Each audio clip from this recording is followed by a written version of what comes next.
प्रश्नांच्या उत्तर म्हणजे घटनेचा राज्यघटनेचा अर्थ सुसंगत काय आहे. उदाहरण असं असेल, आता उदाहरण देतो की आर्टिकल 163 घटनेचं आहे. हे राज्यपालांनी विधिमंडळाचं जे सत्र बोलवायचं असतं ते मंत्रिमंडळाच्या सल्ल्यानुसार किंवा मुख्यमंत्र्यांच्या सल्ल्यानुसार आणि त्यांना मदत करण्यासाठी त्यांनी बोलवलं पाहिजे, असं 163 आहे. परंतु हे जेव्हा असतं, पण जर सरकार अल्पमतात असेल आणि राज्यपाल हे घटनेचे कस्टोडियन असेल तर राज्यपालांनी डोळ्यावरती पट्टी बांधून अल्पमतातलं सरकारचा कारभार चालू द्यायचा का? कस्टोडियन ऑफ द कॉन्स्टिट्यूशन असताना हा मूलभूत प्रश्न आहे. आज मगाशी काही चॅनलवरती बोलताना मी घटनातज्ञ बापटांशी देखील बोललो. बापटांनी देखील हेच कबूल केलं. बापटसाहेब हेच म्हणाले की अशा वेळेला करता येत नाही. जर सरकार अल्पमतात असेल तर निश्चितपणे सरकारला त्या अल्पमतात सरकारला बहुमताची चाचणी पास करावा याकरता विशेष सत्र बोलवण्याचा निर्देश देण्याचा अधिकार आहे. बापटसाहेबांचं माझं म्हणण्यामध्ये येतो थोडा मतभेद असा होता की बापटसाहेब म्हणाले की त्यांनी सरकारशी चर्चा करायला पाहिजे होती, मुख्यमंत्र्यांशी चर्चा करा. त्यावर माझं उत्तर असं होतं की समजा सरकार आणि राज्यपाल यांच्यात बेवनाव असेल, सरकार एका पक्षाचं आहे, राज्यपाल राष्ट्रपतींनी निवडले असतात आणि राज्यपालांच्या सत्सद विवेक बुद्धीला आपलं पटत नसेल सरकारशी तर आपण बोलणं योग्य नाही.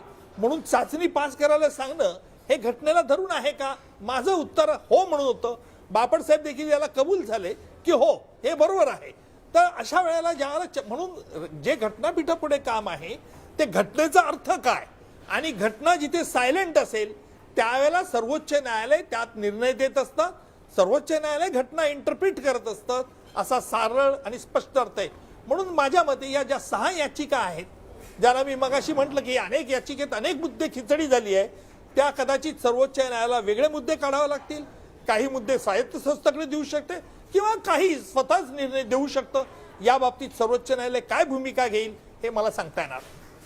बरं निकम सर, मात्र आणखीन एक महत्त्वाचा मुद्दा म्हणजे खरी शिवसेना कोणाची? कारण शिंदे गट दावा करताय की खरी शिवसैनिक आम्हीच आहोत, खरी शिवसेना आमची आहे, किंवा शिवसेनेचं धनुष्यबाण गोठवण्याची याचिका देखील त्यांनी आधी दाखल केली होती. त्यावेळी मागच्या वेळी ठाकरे गटाला काही प्रमाणात दिलासा मिळालेला होता की यावर कोणताच निर्णय घेऊ नका असं सुप्रीम कोर्टानं म्हटलं होतं. मात्र आज काय होऊ शकतं? आज पुन्हा ठाकरे गटाला काही आशा असू शकतात का?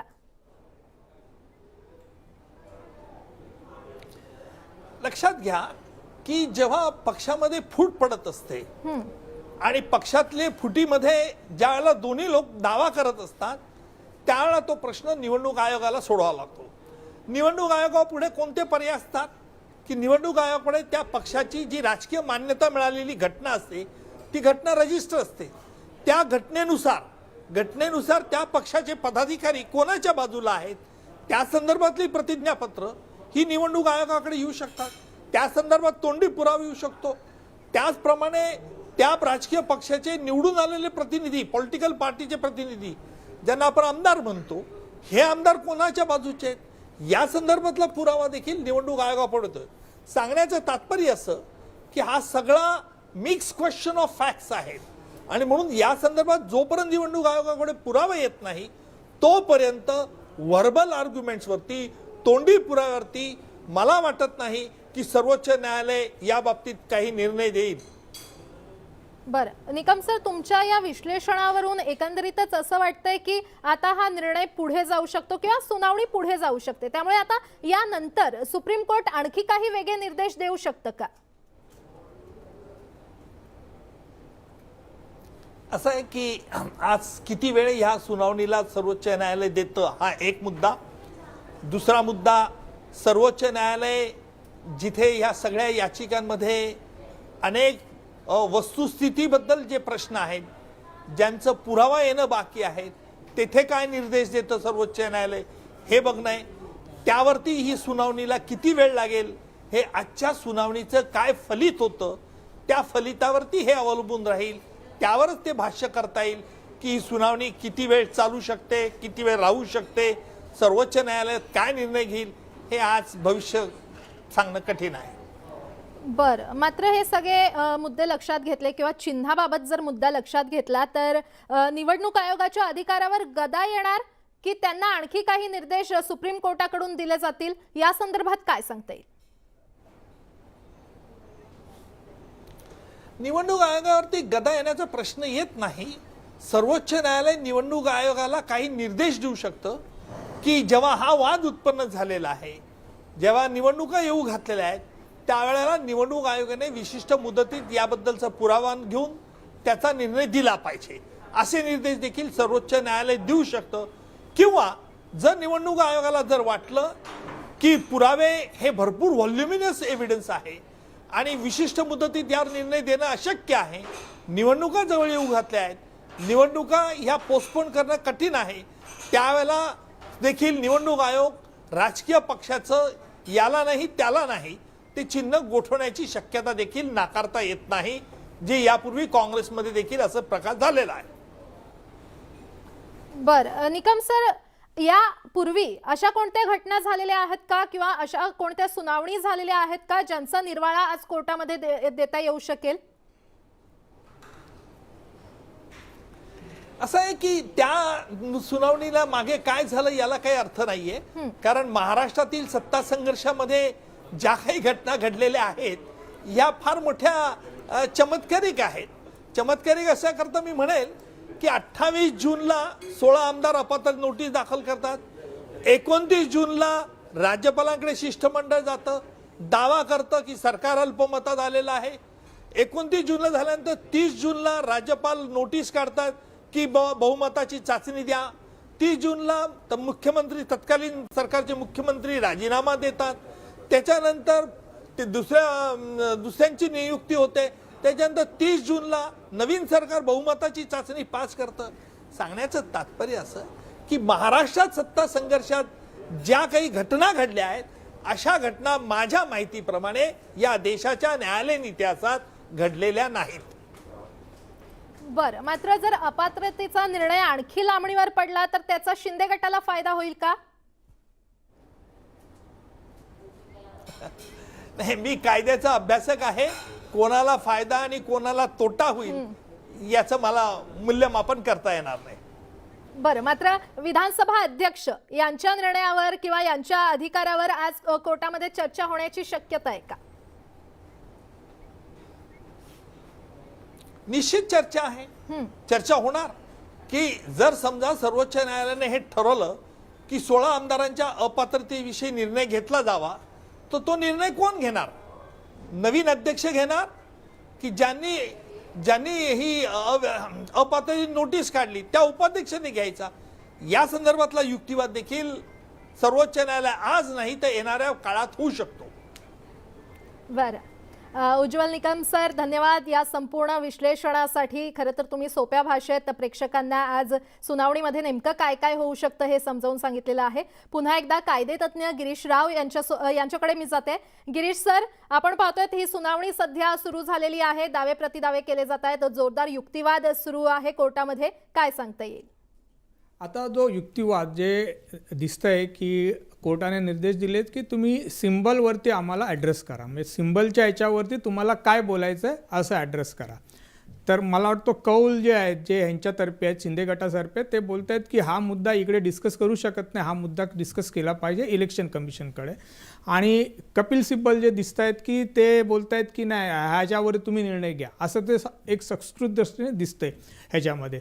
तर त्याच्यावरती सुप्रीम कोर्ट आज काहीतरी निर्णय कदाचित घेईल, कारण सुप्रीम कोर्टाने सांगितलं की सिम्बॉलवरती तुम्ही आम्हाला ॲड्रेस करा, म्हणजे त्याच्यावरती त्यांना काहीतरी निर्णय घ्यायचे आहेत. म्हणजे सुप्रीम कोर्टामध्ये निर्णय म्हणजे मला वाटत नाही की निर्णय घेतील की हा सिम्बॉल शिवसेनेचा गटाचा म्हणजे शिंदे गटाचा आहे किंवा उद्धव ठाकरे गटाचा. याच्यावरती ते सुप्रीम कोर्ट मला वाटत नाही की निर्णय घेतील, फक्त ते निर्देश देतील की इलेक्शन कमिशनला की तुम्ही ह्याच्यावरती निर्णय घ्या, कारण ही अत्यावश्यक गोष्ट आता एकदम जरुरीची गोष्ट झाली आहे ह्याच्यावरती निर्णय घेण्यासाठी, कारण कदाचित आपलं बॉम्बे म्युन्सिपलचं इलेक्शन असल्यामुळे त्याच्यामुळे ते सिम्बॉलवरती ॲड्रेस करायला सांगितलं आहे. त्याच्यामुळे कदाचित असं वाटतंय की त्याच्या इंडिकेशन असे दिसत आहेत की त्याच्यावरती आज डायरेक्शन कदाचित सुप्रीम कोर्ट देईल इलेक्शन कमिशनरला. बरं सर, आपण पाहतोय हा एक युक्तिवाद केलेला आहे, तो म्हणजे 10व्या परिशिष्टानुसार पक्षामध्ये झालेली फूट ही अमान्य आहे असं कपिल सिब्बल यांनी म्हटलेलं आहे. त्यामुळे 10वं परिशिष्ट नेमकं काय सांगतं? 10th शेड्यूल जे आहे 10वं परिशिष्ट ते बोलतात की डिस्क्वालिफिकेशन ऑफ मेंबर. त्याच्या आधी मी सांगतो तुम्हाला की डिस्क्वालिफिकेशन म्हणजे काय आहे. डिस्क्वालिफिकेशन झालं तर काय होतं, कारण डिस्क्वालिफाय सगळे लोक म्हणतात डिस्क्वालिफिकेशन नाही व्हायच्यासाठी. डिस्क्वालिफिकेशन झाल्यावरती त्यांचं मुख्यमंत्री जाऊ शकत नाही माणूस, जोपर्यंत तो परत निवडणूक लढवून परत MLA बनत नाही तोपर्यंत. नाहीतर नॉर्मली कोणी माणूस मुख्यमंत्री बनू शकतो आणि त्याने फक्त 6 महिन्यात परत MLA बनलं पाहिजे. पण जर माणूस डिस्क्वालिफाय झाला तर इन दॅट केस ते निवडणूक लढल्याशिवाय परत मंत्री किंवा मुख्यमंत्री बनू शकत नाही. ते नंबर 1. आता डिस्क्वालिफिकेशन 10th शेड्यूलमध्ये होतं. त्याच्यामुळे डिस्क्वालिफिकेशन 2 मुद्द्यावर होऊ शकतं. एक, त्याने पक्ष सोडला तर डिस्क्वालिफिकेशन होऊ शकतं. दुसरा मुद्दा आहे, त्यांनी पक्षाचं व्हीप मानलं नाही तर डिस्क्वालिफिकेशन होऊ शकतं. हे 2च मुद्दे आहेत ज्याच्यावरती डिस्क्वालिफिकेशन होऊ शकतं आमदारांचं. तर ह्याच्या बाबतीत अगर तुम्ही बघितलं तर ह्याच्या बाबतीत कुठलंच गोष्ट येत नाही या बाबतीत. कारण काय, शिंदे गट बोलते की आम्हीच शिवसेना, आम्ही सोडली नाही आहे शिवसेना, आणि कुठल्याही गोष्टीचा व्हीप नाही आला. व्हीप हा मला असं वाटतं व्हीप जो गोष्ट आहे त्यांनी असेंब्लीमध्ये व्हीप असेल आणि तो त्यांनी मान्य नाही केला तर मग डिस्क्वालिफिकेशन मुद्दा येतो. तर ह्याच्यामध्ये मला असं दिसत नाही आहे की शिंदे गटाने असं कुठली गोष्ट केली आहे ज्याच्यामुळे 10th शेड्यूल त्यांच्यामध्ये अट्रॅक्ट होईल. कारण त्यांनी असे कुठलंच गोष्ट केले नाही. जर तुम्ही बघितलं असतं, उद्धव ठाकरेंनी जर राजीनामा दिला नसता, त्यांनी फ्लोअर टेस्ट केला असता आणि फ्लोअर टेस्टमध्ये जर शिंदे गटाने त्यांच्या विरुद्ध वोटिंग दिलं असतं तर त्या केसमध्ये मग कदाचित व्हीपचा वापर करून डिस्क्वालिफाय झाले असते शिंदे गटातले आमदार. तर आजच्या दिवशी मला असं कुठलंही दिसत नाही आहे की 10th शेड्यूल अट्रॅक्ट होण्यासारखं शिंदे गटांनी काहीही केलं आहे लीगली. बरं गिरीश सर, सुप्रीम कोर्टानं आणखीन एक प्रश्न विचारले, ते म्हणजे जे आमदार पक्षातून बाहेर गेले ते आमदार म्हणून गेले की सदस्य म्हणून गेले. त्यावर कपिल सिब्बल यांनी म्हटलेलं आहे की ते आमदार म्हणून गेले. त्यामुळे त्यानंतर जेव्हा कोर्टानं सांगितलं की हे आमदार नाही तर फक्त सदस्य म्हणून पक्षाच्या बाहेर जाऊ शकतात, त्यामुळे आता नेमकं हे आमदार आणि सदस्यामध्ये काय फरक असतो, कोणतं निरीक्षण कोर्ट नोंदवतं? ह्याच्यामध्ये पहिला मुद्दा आहे की हे लोक बोलतच नाही की आम्ही पक्ष सोडलाय. बरं, तुम्ही जर पिटिशन पाहिलं शिंदे गटांचं त्याच्यामुळे ते बोलतात आम्ही शिवसेना, आम्ही पक्ष सोडलाच नाही आहे. त्याच्यामुळे तो वादाचा मुद्दा त्यांच्यातर्फे नाही आहे, शिंदे गटातर्फे, की आम्ही पक्ष सोडला आहे. आणि हे उद्धव गट पण बोलत नाही की त्यांना आम्ही काढलं आहे. त्याच्यामुळे आज टेक्निकली सगळे लोक शिवसेनेमध्येच आहेत. कोणीही पक्ष शिवसेना हा गट सोडला नाही आहे. आणि हे मुद्दा ते कशासाठी उपयोग करता आहे, हे कदाचित इलेक्शन कमिशनकडे जेव्हा ह्या गोष्टीचा निर्णयासाठी येईल तर इलेक्शन कमिशन याच्यामध्ये बेसिकली 2 गोष्टी बघतात. म्हणजे आमदार खासदार किती लोक सपोर्ट करतायत आणि दुसरं गोष्ट जनरल मेंबर जे किती गोष्ट सपोर्ट करतायत पक्षाला, म्हणजे जे लोक क्लेम करतात. म्हणजे जर ह्या गोष्टीमध्ये आलात तर शिंदे गटाला किती लोक सपोर्ट करतायत आणि उद्धव ठाकरे गटाला किती लोक सपोर्ट करतायत. त्याच्यासाठी हा एक कदाचित थोडासा वेटेज पॉईंट होऊ शकतो की फक्त लेजिस्लेटिव्ह पार्टीच्या वरती जर निर्णय घ्यायचा असेल तर त्याच्यासाठी हे लोक आता हे आर्ग्युमेंट चाललेलं दिसते मला याच्यामध्ये. बरं सर, तुम्ही जसं म्हटलात की शिंदे गट म्हणताय की आम्ही पक्षातच आहोत, आम्ही पक्ष अजूनही सोडलेला नाहीये, आम्ही शिवसैनिकच आहोत. मात्र जेव्हा काही सदस्य किंवा जे आमदार गट सोडून जातात, पक्ष सोडून जातात आणि एक वेगळं सरकार स्थापन करतात, त्यावेळी पक्षांतर बंदी कायदा लागू होतो का, किंवा नेमका कोणत्या कारणांमुळे पक्षांतर बंदी कायदा लागू होतो? पक्षांतर कायदा लागू होईल जेव्हा तुम्ही पक्ष सोडला तर तो पक्षांतर कायदा लागू होणार. पण आजच्या दिवसाला त्यांनी पक्ष सोडला नाहीये, त्याच्यामुळे तो पक्षांतर कायदा लागू होऊ शकत नाही. शिंदे गटांकडे दुसराही एक हे होता ऑप्शन होतं की त्याने 2/3 लोक जर दुसऱ्या पक्षाबरोबर विलीन झालं, अमॅलगमेट झालं तर कदाचित ऑप्शन वापरता हे झाले नसते, डिस्क्वालिफाय. पण आजच्या दिवसाला त्यांची असं कुठलीही कारवाई किंवा असं कुठलंही कार्य केलं नाही आहे ज्याच्याने त्यांच्यावरती पक्षांतर कायदा लागू होईल आजच्या दिवसाला. बरं गिरीश सर, मी पुन्हा तुमच्याकडे येते. मात्र कोर्टामध्ये काही युक्तिवाद सध्या करण्यात येतोय, आपण ते देखील पाहूयात नेमकं काय सुरू आहे कोर्टामध्ये. घटनापीठानं निरीक्षण नोंदवलेलं आहे. पक्षाचे सदस्य असल्यास आयोगाकडे जाऊ शकतात. राजकीय पक्षाची व्याख्या कुठेही नाही असं घटनापीठानं म्हटलंय. तर आयोगाचं कामकाज याचिकेचं उपप्रकरण आहे. शिंदे कोणत्या अधिकारात आयोगाकडे गेले असा सवाल देखील घटनापीठानं उपस्थित केलेला आहे. पक्षाचे सदस्य असल्यास आयोगाकडे ते जाऊ शकतात असं घटनापीठानं म्हटलेलं आहे. राजकीय पक्षाची व्याख्या कुठेही नसल्याचं घटनापीठानं निरीक्षण नोंदवलेलं आहे. आयोगाचं कामकाज याचिकेचं उपप्रकरण असल्याचं देखील घटनापीठानं म्हटलंय.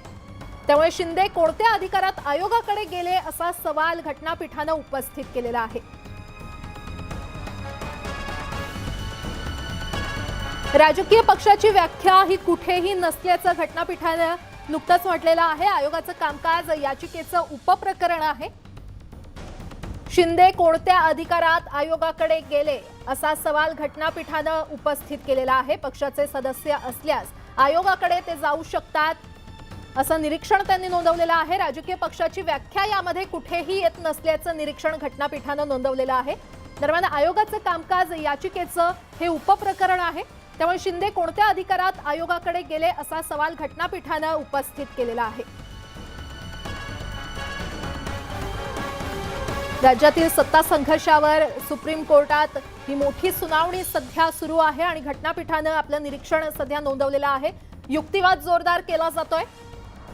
सुप्रीम कोर्टात युक्तिवाद करण्यात येतोय. ते आमदार होते की सदस्य म्हणून गेले असा सवाल सुप्रीम कोर्टानं ठाकरे गटाला केला. त्यावर ते आमदार म्हणून गेले असं सिब्बल यांनी उत्तर दिलेलं आहे. तर ते सदस्य म्हणूनच जाऊ शकतात. फुटीर गट अपात्र ठरला तर विधिमंडळ सदस्यावर परिणाम काय असा सवाल देखील सुप्रीम कोर्टानं उपस्थित केलेला आहे. त्यामुळे घटनापीठापुढे याचिकांवर ही सुनावणी सुरू असल्याचं आपल्याला पाहायला मिळतंय. सत्ता संघर्षाचा आज फैसला होणार का याकडे संपूर्ण राज्याचंच नाही तर देशाचं लक्ष लागलेलं आहे. जोरदार युक्तिवाद सध्या सुप्रीम कोर्टात सुरू असल्याचं आपल्याला पाहायला मिळतंय. घटनापीठानं देखील आपलं निरीक्षण नोंदवलेलं आहे आणि आज मोठा निर्णय येण्याची शक्यता आहे. कपिल सिब्बल यांनी नेमका काय युक्तिवाद केला आपण ते पाहूयात. 29 जून रोजी अपात्रतेसाठी अर्ज केला. 29 जूनला सीएमचा शपथविधी झाला असल्याचं कपिल सिब्बल यांनी युक्तिवाद केलेला आहे. तर 29 जूनलाच मंत्रिमंडळाची स्थापना देखील झाली आणि सर्व प्रकरण निकालाच्या अधीन असल्याचं कपिल सिब्बल यांनी कोर्टामध्ये युक्तिवाद केलेला आहे. विधानसभेचं कामकाज निर्णयाच्या अधीन आहे. 19 जुलैला शिंदेंची निवडणूक आयोगाकडे शिंदेंनी धाव घेतली असल्याचं देखील कपिल सिब्बल यांनी म्हटलं. 29 जून रोजी अपात्रतेसाठी त्यांनी अर्ज केला. ते शिवसेनेचे सदस्य होते. तर मग आमदारांनी व्हीपचं पालन का केलं नाही असा सवाल कपिल सिब्बल असा युक्तिवाद कपिल सिब्बल यांनी कोर्टात केलेला आहे. ते विधिमंडळाचे सदस्य असतील तर ते वेगळा पक्ष स्थापन करू शकत नाही असा जोरदार युक्तिवाद कपिल सिब्बल यांनी सुप्रीम कोर्टात केलाय. 10व्या परिशिष्टानुसार फूट अमान्य असल्याचा देखील मुद्दा त्यांनी इथे मांडलेला आहे. मग फुटीर आमदार पक्षाचा कसा असू शकतो असं देखील त्यांनी म्हटलंय. आणि अपात्रतेचा निर्णय घेतल्याशिवाय इतर गोष्टींवर निर्णय होऊ शकत नसल्याचा युक्तिवाद कपिल सिब्बल यांनी केलाय. आणि ते शिवसेनेचेच सदस्य होते तर मग आमदारांनी व्हीपचं पालन का केलं नाही असा युक्तिवाद कपिल सिब्बल यांनी सुप्रीम कोर्टात केलाय.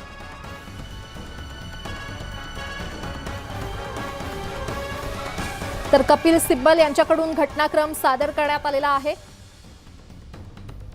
29 जून रोजी अपात्रतेसाठी अर्ज केला आणि 29 जूनला सीएम यांचा शपथविधी झाला. 29 जूनलाच मंत्रिमंडळाची स्थापना देखील झाली असं त्यांनी म्हटलेलं आहे. सर्व प्रकरण निकालाच्या अधीन असल्याचा युक्तिवाद कपिल सिब्बल यांनी केलाय. विधानसभेचं कामकाज निर्णयाच्या अधीन आहे.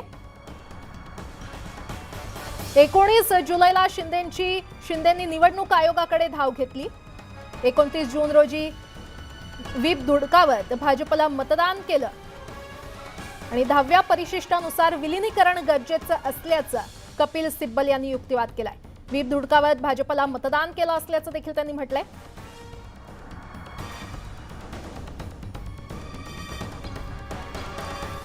पुन्हा एकदा कायदेतज्ञ गिरीश राव सर यांच्याकडे जाते. गिरीश सर, या सगळ्या युक्तिवादानंतर काय सांगता येईल? काय निरीक्षण आता कोर्ट नोंदवू शकतं? आता जे दिसलं मला की कपिल सिब्बल बोलतायत की त्यांनी व्हीप धुडकावलं. आता हाही एक प्रश्न आहे सुप्रीम कोर्टापुढे की व्हीप द्यायचा अधिकार कोणाकडे होता. शिंदे गट बोलताय की आमचा पक्ष आम्ही निवडला हेड ऑफ द लेजिस्लेटिव्ह असेंब्लीचा आहे आणि त्यांनीच व्हीप त्यांनाच द्यायचा अधिकार आहे. तर त्या गोष्टी कोण व्हीप देऊ शकतं? व्हीप मोडायच्या आधी म्हणजे व्हीप मान्य न करायच्या आधी व्हीप कोण देऊ शकतं ह्याच्यावरती निर्णय झाला पाहिजे आणि तो व्हीप कोण देणार त्याच्यावरती अजूनपर्यंत निर्णय होणार नाही. जोपर्यंत त्याच्यावरती निर्णय होऊ शकत नाही त्याच्यानंतरच व्हीप कोणी मोडला याच्यावरती निर्णय होईल. तो हा अधिकार कोणाचा आहे व्हीप द्यायचा त्याच्यावरती जोपर्यंत निर्णय होत नाही तोपर्यंत व्हीप मोडला किंवा व्हीप मान्य त्याने केलं नाही त्याच्यावरती निर्णय होऊ नाही शकत. कारण हा खूप मोठा मुद्दा याच्यासाठी आहे की व्हीप जर त्याने मान्य नाही केलं असेल व्हीपप्रमाणे त्याने वागला नसेल तर त्या केसमध्ये तो डिस्क्वालिफाय होतो अंडर 10th शेड्यूलमध्ये. तर तो व्हीप कोणी द्यावा हा एक मोठा प्रश्न आहे आणि कोणाला तो अधिकार आहे. कारण शिंदे ग्रुप बोलतं की आम्ही ज्याला सांगितलं त्यांनी दिलं पाहिजे होता व्हीप आणि तो आम्ही मान्य केला आहे. दॅट इज त्यांचं तेच म्हणणं आहे बेसिकली शिंदे गटचा. त्याच्यामुळे व्हीप कोणी द्यावा याचा हा एक मोठा मुद्दा आहे त्याच्यावरती. बरं गिरीश सर, मात्र व्हीप देण्याचा अधिकार नेमका कुणाला असतो आणि जर यावर निर्णय झाला तर सुप्रीम कोर्ट नेमके काय मुद्दे लक्षात घेऊ शकतं?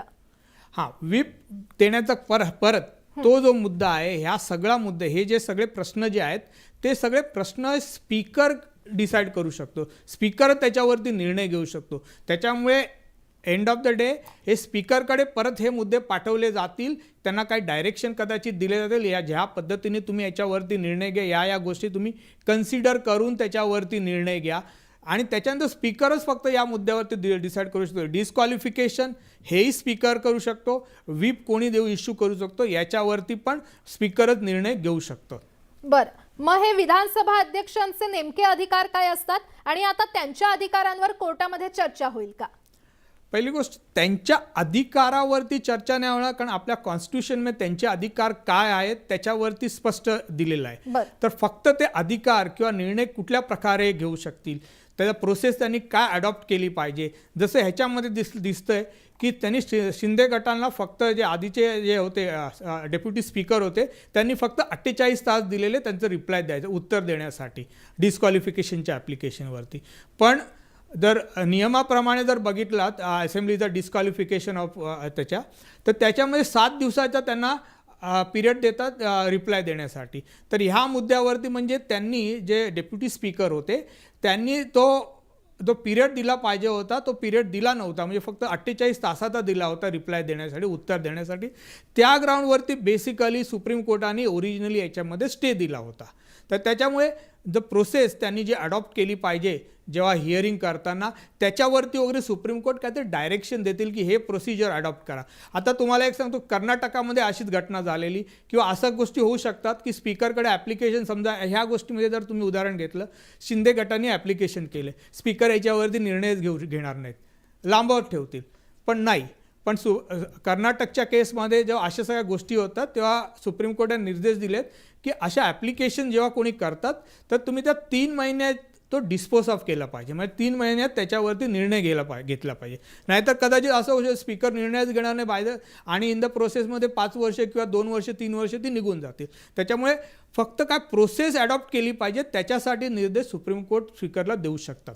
सुप्रीम कोर्टाने स्पीकरने घेतलेला निर्णय ठरवू शकतात पण सुप्रीम कोर्ट स्पीकरच्या अधिकारावरती काही हे नाही करू शकत. बरं गिरीश सर, कपिल सिब्बल यांनी आणखी एक युक्तिवाद केलेला आहे तो म्हणजे ते स्वतः गट असल्याचा दावा शिंदे गट करू शकत नाही. जर पक्षाचा आदेश त्यांनी धुडकावला तर त्यांच्यावर कारवाई करणं गरजेचं आहे असा युक्तिवाद त्यांनी केलाय.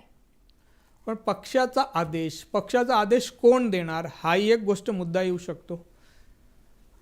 शिंदे गट बोलतात की आमच्याकडे मेजॉरिटी त्यामुळे आम्ही पक्षासाठी आदेश देणार. उद्धव ग्रुप बोलत आहेत की आम्ही मेजॉरिटी आम्ही शिवसेनेमुळे आम्ही आदेश देणार. तर आदेश धुडकावायचा प्रश्न येणार जेव्हा आदेश द्यायचे अधिकार असेल त्याचे आदेश धुडकावले तर आदेश द्यायचा अधिकार कोणाला आहे त्याच्यावरती जोपर्यंत निर्णय होत नाही तोपर्यंत आदेश धुडकावल्याची गोष्ट उत्पन्न होऊ नाही शकत. बरं, आणि गिरीश सर या सगळ्यामध्ये घटनापीठाची नेमकी काय भूमिका असते?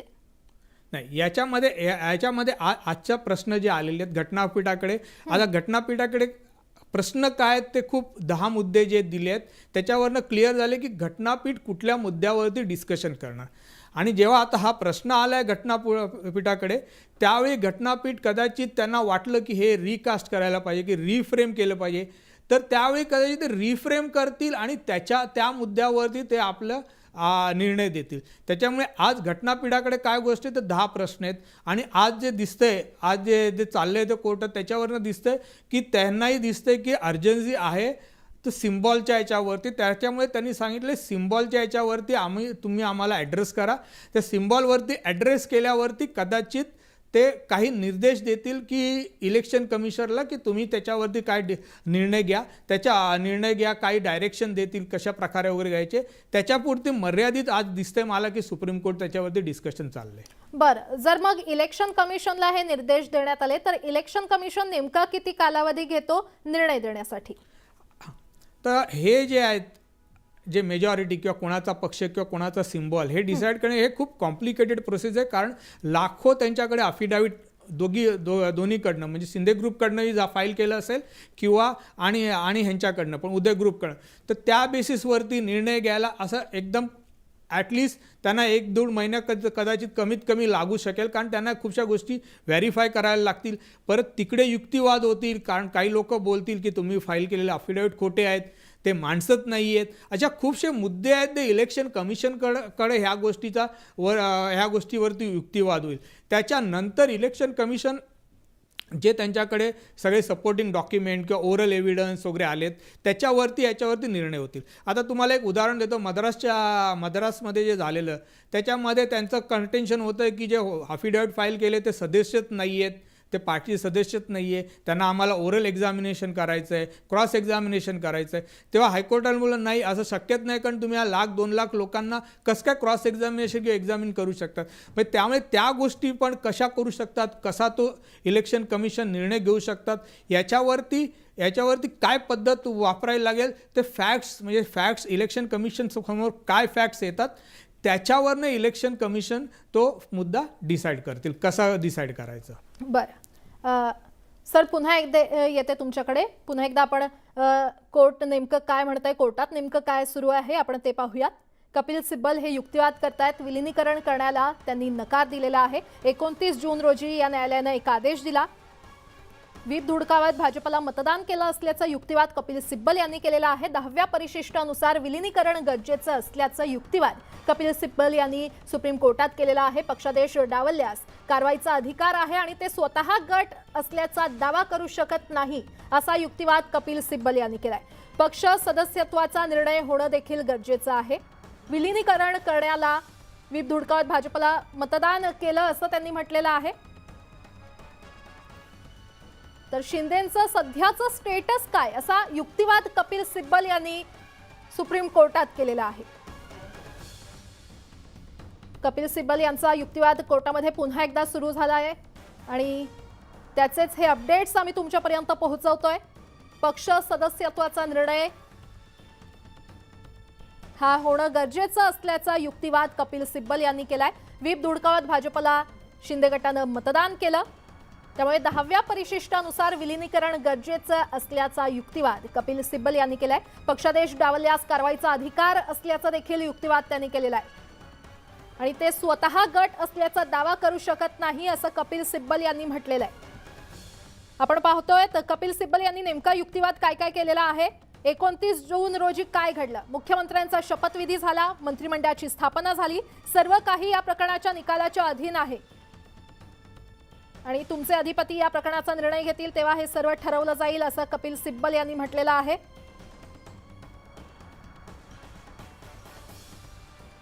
व्हीप धुडकावत भाजपला मतदान केलं. 10व्या परिशिष्टानुसार विलिनीकरण गरजेचं आहे आणि पक्षादेश डावलल्यास कारवाईचा अधिकार असल्याचं कपिल सिब्बल यांनी कोर्टामध्ये युक्तिवाद केलेला आहे.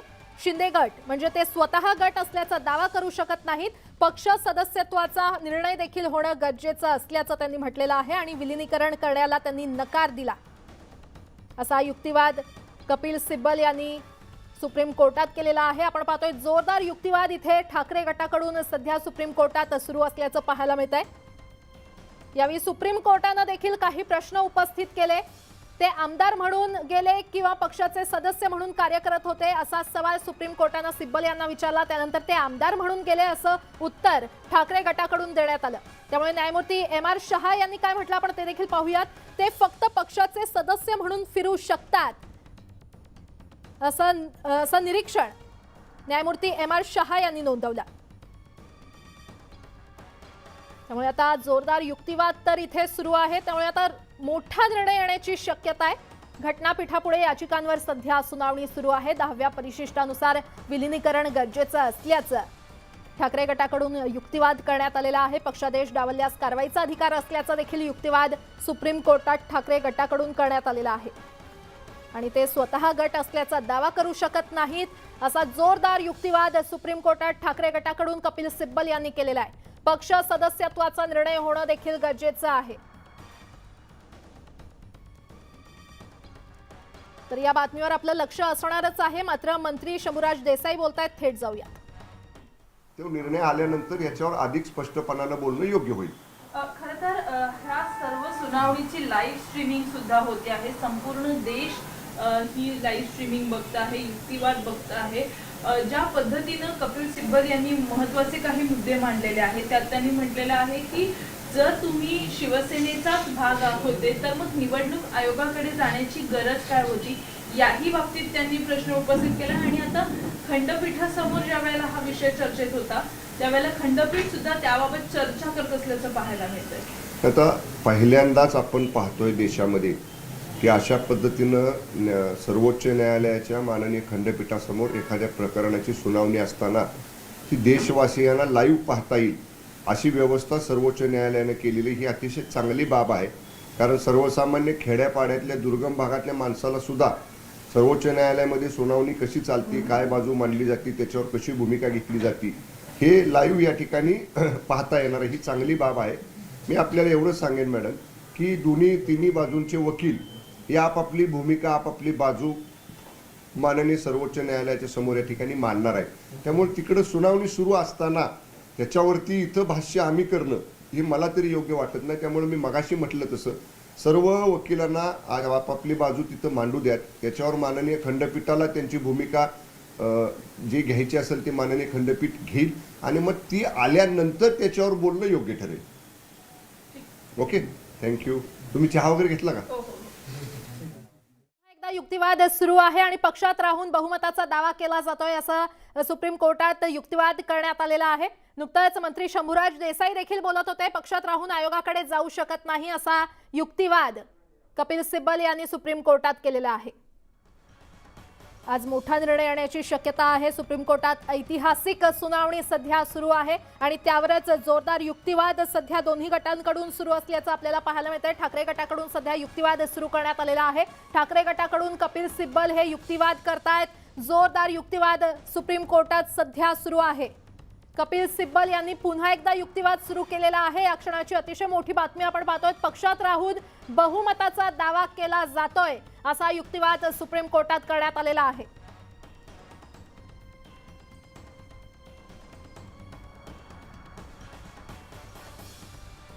तर कपिल सिब्बल यांनी नेमका काय युक्तिवाद केला आपण ते देखील पाहूयात. व्हीप धुडकावत भाजपला मतदान केलं. 10व्या परिशिष्टानुसार विलिनीकरण गरजेचं आहे आणि पक्षादेश डावलल्यास कारवाईचा अधिकार आहे असं देखील कपिल सिब्बल यांनी कोर्टात म्हटलेलं आहे. तसा युक्तिवाद त्यांनी केलेला आहे. ते स्वतः गट असल्याचा दावा करू शकत नाही, ते म्हणजे शिंदे गट असल्याचा दावा करू शकत नाही असा युक्तिवाद कपिल सिब्बल यांनी कोर्टामध्ये केलेला आहे आणि पक्ष सदस्यत्वाचा निर्णय देखील होणं गरजेचं असल्याचं त्यांनी म्हटलंय.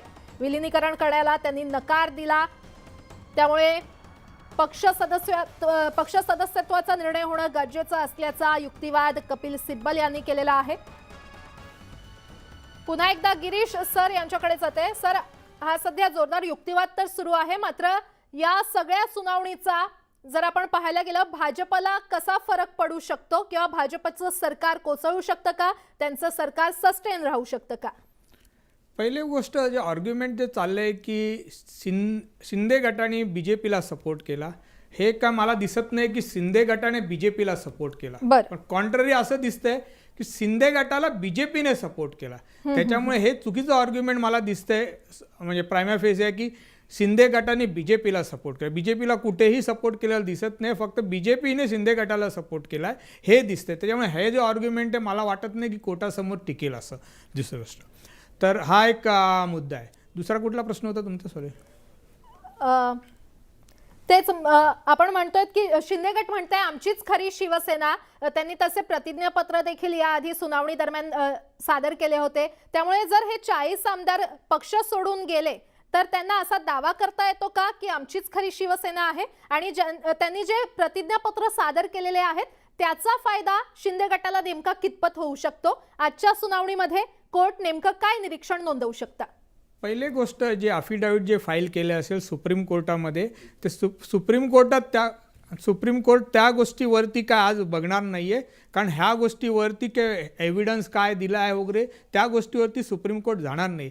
ते सगळं काम जे आहे ते इलेक्शन कमिशनने केलं पाहिजे. तर त्या गोष्टी इलेक्शन कमिशन डिसाईड करेल की तुम्ही पक्ष सोडला आहे का, त्याच्यामध्ये स्प्लिट झाली आहे का, किंवा काय करायचं. पक्षाबद्दल ज्या काही गोष्टी आहेत त्या गोष्टीचा अधिकार फक्त इलेक्शन कमिशनला डिसाईड करायचा आहे. त्यामुळे तुम्ही सुप्रीम कोर्टात किती अफिडेविट फाईल जरी केलं तरी सुप्रीम कोर्ट काय एव्हिडन्स वगैरे रेकॉर्ड करत बसणार नाही आहे. त्याच्यामुळे हा जो निर्णय आहे तो फक्त इलेक्शन कमिशनकडेच ह्या निर्णयासाठी परत सुप्रीम कोर्ट पाठवेल. फक्त काही निर्देश देतील सुप्रीम कोर्ट की तुम्ही इतक्या दिवसात डिसाईड करा किंवा ह्या फॅक्ट्स कन्सिडर करा, ह्या गोष्टीवरती फक्त डिसाईड करतील. आता त्याच्या व्यतिरिक्त कुठलेही फॅक्ट सुप्रीम कोर्ट डिसाईड करणार नाही. कारण हे स्पष्ट दिलेलं आहे आपल्या कॉन्स्टिट्यूशनमध्ये पण, आर्टिकल 329मध्ये पण, की supreme court bar of the court on the of election commission, म्हणजे म्हणजे इलेक्शन कमिशनचा जे निर्णय घ्यायचे आहे त्याच्यावरती सुप्रीम कोर्ट त्याच्यामध्ये हस्तक्षेप करणार नाही. फक्त त्यांनी घेतलेला निर्णय बरोबर आहे की नाही त्याच्यावरती फक्त निर्णय देतील. त्याच्यामुळे हे सगळे जे एव्हिडन्स आहेत की आमच्याबरोबर इतके आमदार आहेत, आमच्याबरोबर इतके पक्षाचे मेंबर आहेत, हे सगळे एव्हिडन्स त्यांना सुप्रीम कोर्ट त्यांना इलेक्शन कमिशनकडे प्रूव्ह करावे लागेल की आमच्याबरोबर मेजॉरिटी, आमचा पक्ष हा खरा पक्ष म्हणून. तर कोण त्याच्यामध्ये प्रूव्ह करेल त्याच्यावरती निर्णय होतील. मग असंही कदाचित निर्णय होतील दोन्ही पक्ष शिवसेना नाहीत त्याच्यात ते सगळ्या काय गोष्टी अशी शक्यता आहेत त्याच्यामध्ये. तर ते फक्त इलेक्शन कमिशन डिसाईड करू. बरं, आपण पक्षाबद्दल तुम्ही हा मुद्दा मांडलेला आहे, तर कपिल सिब्बल यांनी म्हटलंय जर फुटीर आमदार असतील ते दावाच कसा करू शकतात की आम्ही मूळ पक्ष आहोत, ते पक्षाचा दावाच करू शकत नाही असा युक्तिवाद कपिल सिब्बल यांनी कोर्टामध्ये केलेला आहे. हे फुटीर आमदार आहे असं कोण बोलते? तर तुम्ही बोलताय तर तुम्ही कुठे काढला नाहीये त्यांना पक्षामधनं, कारण की तुम्ही काढला नाहीये मग ते पक्षात आहेत. ते बोलत नाही की आम्ही फुटीर आमदार आहेत. या फुटीर आमदार तुम्ही बोलतायत असं आम्ही कदाचित ते लोक आर्ग्यू करतील, कोण शिंदे गट आर्ग्यू करेल. आणि त्यांचं आर्ग्युमेंट तेच आहे की आम्ही सोडली नाही आहे आणि तुम्ही पण आम्हाला पक्षातनं काढलं नाही. आता फॅक्ट्स बघा, ह्याच्यामध्ये शिंदे गटातले जे मेंबर आहेत त्यांना शिवसेनेने बाहेर काढले का? नाही काढले. मग त्याचा अर्थ काय होतं? ते शिवसेनेमध्येच आहे.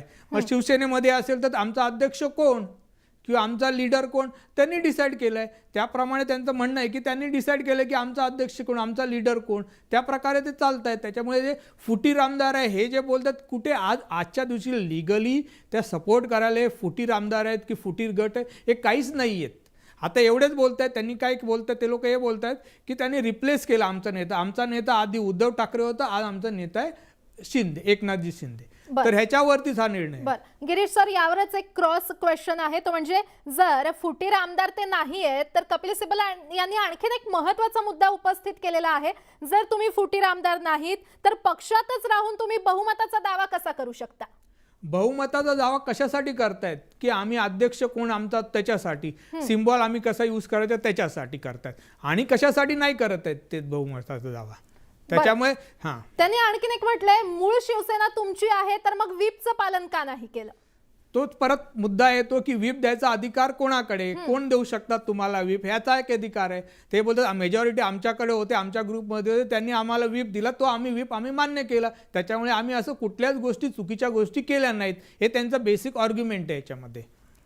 बरं, मात्र जर शिंदे गट आणि ठाकरे गट हे जर दोन वेगवेगळे गट असतील तर शिवसेना हा दुसरा गट आहे असं तुम्ही म्हणूच शकत नाही, असा देखील युक्तिवाद कपिल सिब्बल यांनी केलेला आहे. तर यावर नेमका आता कोर्ट काय मुद्दे लक्षात घेऊ शकतं? याच्यावरती कोण अध्यक्ष किंवा कोणाची शिवसेना ह्याच्यासाठी बेसिक जे आतापर्यंत थोडे गाईडलाईन्स आहे, मग गाईडलाईन म्हणू शकत नाही, पण बेसिकली ज्यांच्याबरोबर जे सगळे सदस्य आहेत म्हणजे त्याच्यासाठी एम पी पण असं आमदार पण घेतले जाणार आणि मेंबर्स म्हणजे शिवसेनेचे मेंबर. आता शिवसेनेचे मेंबर कोण आहेत, किती लोक असू शकतात, दॅट इज वाईड, म्हणजे किती लाखो लोक असू शकणार मेंबर. तर ते कोणाला सपोर्ट करतात, ते एकनाथ शिंदेजींना सपोर्ट करतात किंवा उद्धव ठाकरेंना सपोर्ट करतात, याच्यावरती फक्त इलेक्शन कमिशन त्याच्यावरती निर्णय देणार. तर त्याच्यासाठी त्या निर्णय घेण्यासाठी आता जे सगळं चाललंय, सगळे लोक अफिडेविट फाईल करतात. म्हणजे शिंदे ग्रुप पण अफिडेविट फाईल करतात की सपोर्टिंग त्यांच्यासाठी, आणि उद्धव ठाकरेजी ग्रुप पण अफिडेविट फाईल करत आहे की आमचं हे आमचे लीडर म्हणून. तर त्याच्यावरती सगळ्या काय गोष्टी, ज्या गोष्टी इलेक्शन कमिशनच्या समोर येतील त्याच्यावरती मग इलेक्शन कमिशन ठरवतील कोणाचं असे हे करून. किंवा असं वाटलं इलेक्शन कमिशन की यांचं पण नाही त्यांचं पण नाही, मग त्यात पक्ष गोठवू शकतील, तो सिम्बॉलिक गोठवू शकतील. बरं, आता कोर्टामध्ये अभिषेक मनु सिंघवी हे युक्तिवाद करतायत. आपण पाहूयात ते नेमकं काय म्हणतायत.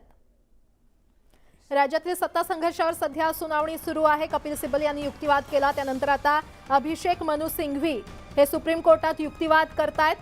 पक्षात राहून बहुमताचा दावा केला जातोय असा युक्तिवाद कपिल सिब्बल यांनी याआधी कोर्टामध्ये केलेला आहे. पक्षात राहून आयोगाकडे जाऊ शकत नाही असा युक्तिवाद त्यांनी सुप्रीम कोर्टात केलाय. मात्र आता सुप्रीम कोर्टात अभिषेक मनु सिंघवी हे युक्तिवाद करतायत. एकाच वेळी कोर्ट आणि निवडणूक आयोगाकडे सुनावणी कशी असा सवाल सिंघवी यांनी उपस्थित केलेला आहे.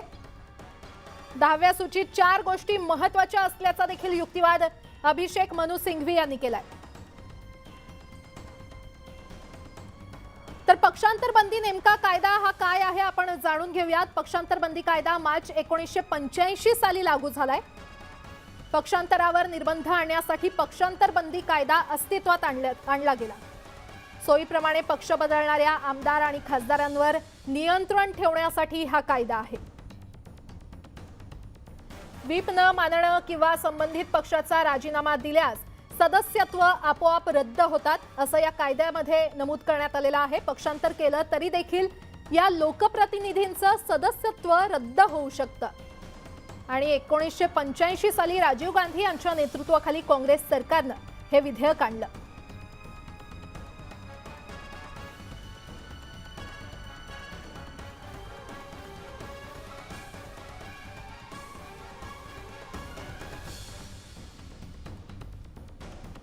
तर अभिषेक मनु सिंघवी यांचा युक्तिवाद सुप्रीम कोर्टामध्ये सध्या सुरू आहे. एकाच वेळी दोन्ही ठिकाणी सुनावणी कशी आणि या सर्व मुद्दे एकमेकांशी संबंधित असल्याचं अभिषेक मनु सिंघवी यांनी कोर्टामध्ये युक्तिवाद केलेला आहे.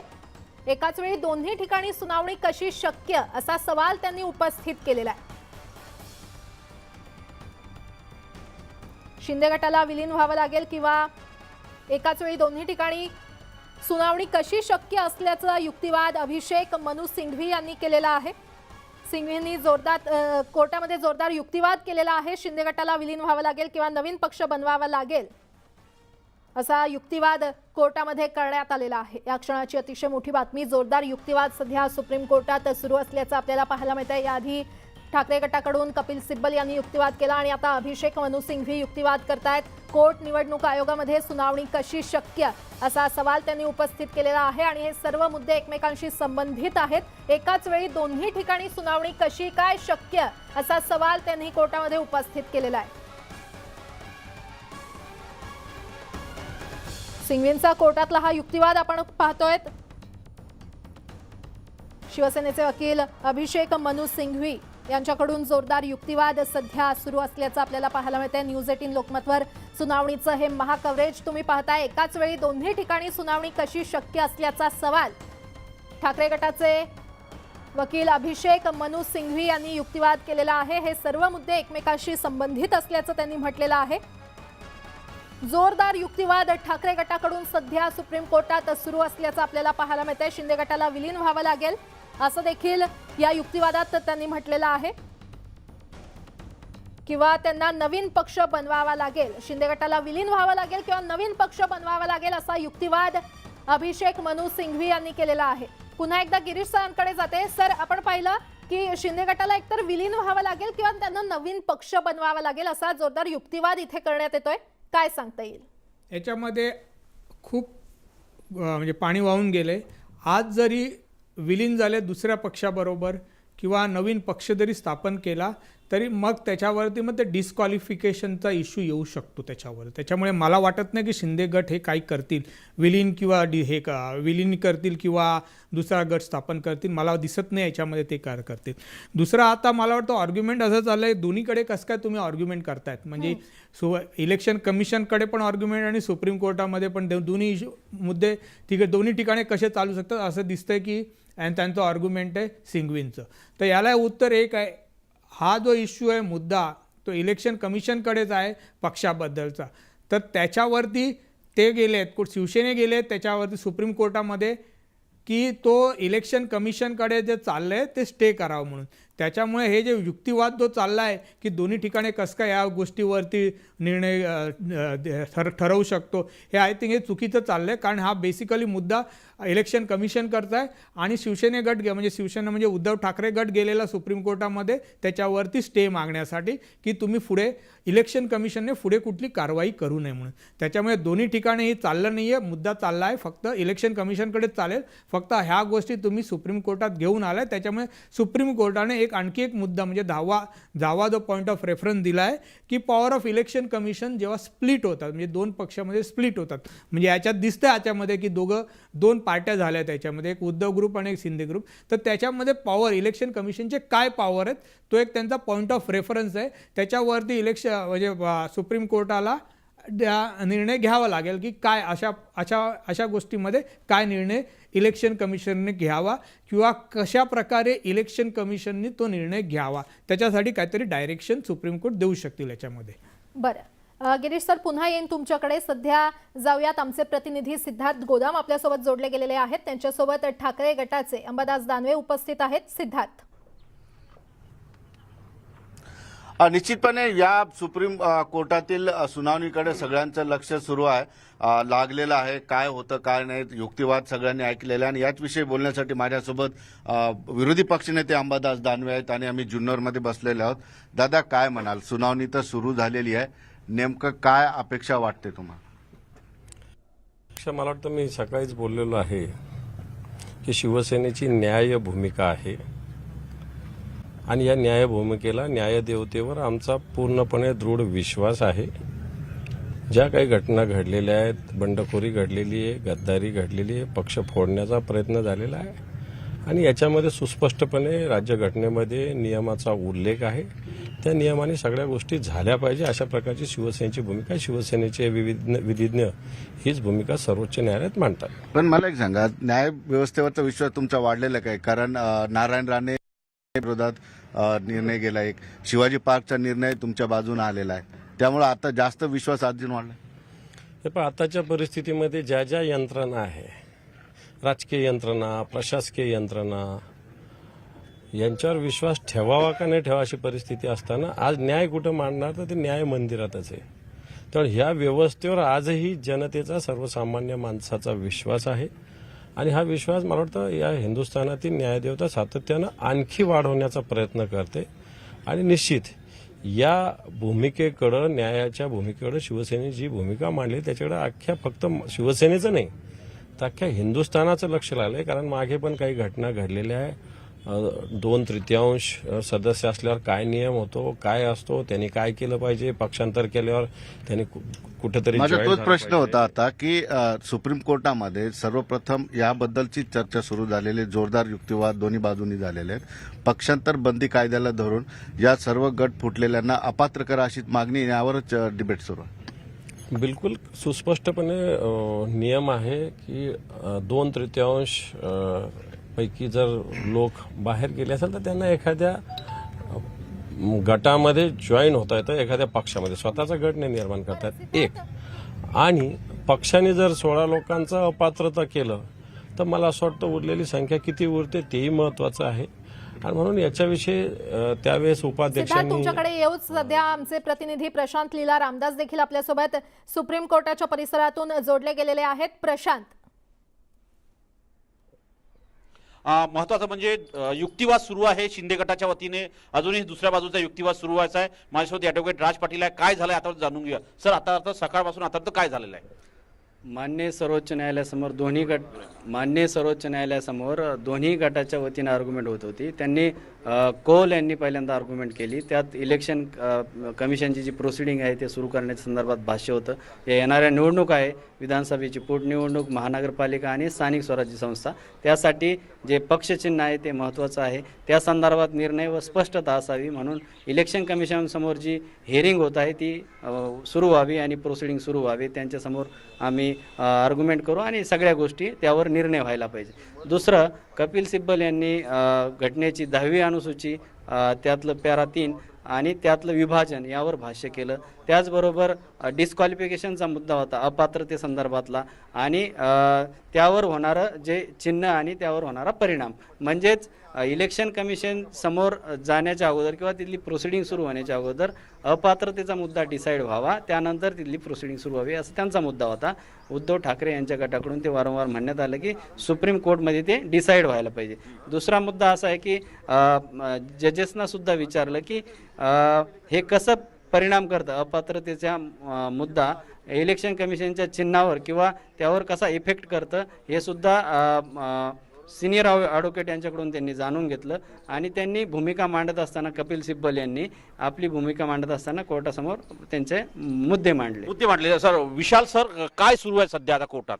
आता सध्या कोर्टासमोर ज्या आर्ग्युमेंट सुरू आहेत त्यामध्ये अभिषेक मनु सिंघवींनी जो मुद्दा आहे इलेक्शन कमिशननी या प्रकरणामध्ये काही कारवाई करावी किंवा नाही करावी, तर या संदर्भामध्ये त्यांनी स्पष्टपणे असं सांगितलेलं आहे की डिस्क्वालिफिकेशनचा जो मुद्दा असतो कुठल्याही मेंबरचा आणि या प्रकरणामध्ये खास करून लेजिस्लेटिव्ह मेंबरचा, जर लेजिस्लेटिव्ह मेंबर हे जर डिस्क्वालिफाय झाले तर लेजिस्लेटिव्ह मेंबर डिस्क्वालिफाय झाल्यानंतर ते पॉलिटिकल पार्टीचे मेंबर म्हणून किंवा लेजिस्लेटिव्ह पार्टीचे मेंबर म्हणून सुद्धा ते इलेक्शन कमिशन समोर जाऊ शकत नाही.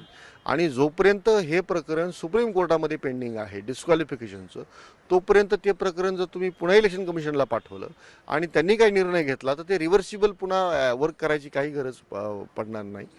तर त्यासाठी तुम्ही अगोदर हे डिसाईड करा की डिस्क्वालिफिकेशन आहे की नाही, कारण डिस्क्वालिफिकेशनचा जो मुद्दा सुरू होतो त्या पहिल्या पिटिशनमध्ये किंवा ज्यामध्ये डेप्टी स्पीकरनी या संदर्भामध्ये नोटीस दिली होती. 19 जुलैच्या संदर्भात एक कपिल सिब्बलने उल्लेख केला होता, ते काय होतं प्रकरण आणि त्यानंतर ते जस्टिस चंद्रचूड काय म्हणाले?